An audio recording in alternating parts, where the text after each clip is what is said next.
आणि एक महत्त्वाची बातमी, मतमोजणी केंद्रावर परवानगी नसताना मोबाईल कसा वापरला गेला?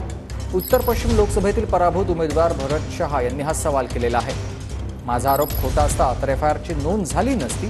आमचं म्हणणं न ऐकल्यास कोर्टात दाद मागणार असं देखील भरत शहा म्हणाले। भरत भाई, तुम्ही आज एक ऑनलाईन तक्रार दिलेत, कोणाच्या विरोधात तक्रार आहे, काय तक्रार आहे, काय सांगा?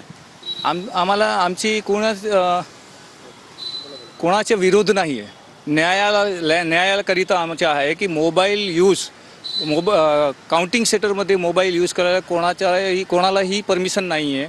तर वायकर साहेबांचे मेवणे आणि त्यांची मुलगी मोबाईल का यूज केला आणि कोण ऑफिसर होता जे OTP साठी ते मोबाईल आतमध्ये ठेवला होता, त्यांचं म्हणणं आहे। तुमची काय प्रतिक्रिया त्याच्यावर? आरोप जुठा असला तर FIR नोंद केली नसती। आरोप बरोबर होता आणि ते वापरताना आम्ही धरलेला आहे। असं नाही आहे की खाली पडला होता तिथे आम्ही त्यांना सांगितलं की तुम्ही घ्या आणि तुमच्यावर आरोपींनी पण सांगितलं आहे की मोबाईल आम्ही यूज करत होते, त्यांनी कबूल केलेला आहे, तरीसुद्धा तो समोर का नाही येऊ देत।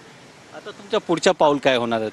जर या लोकांनी पोलीस स्टेशनमध्ये आणि चुनाव आयुक्तांनी आमच्या नाही ऐकला तर आम्ही कोर्टामध्ये जाऊ, हायकोर्टामध्ये जाऊ किंवा जरूरत पडली तर सुप्रीम कोर्टामध्ये पण जाऊ, पण न्याय घेऊन आम्ही बसणार आहे, गप्प बसणार नाही। कॅमेरामॅन दिनेश दिवेसह गोविंद ठाकूर, TV9 मराठी, मुंबई।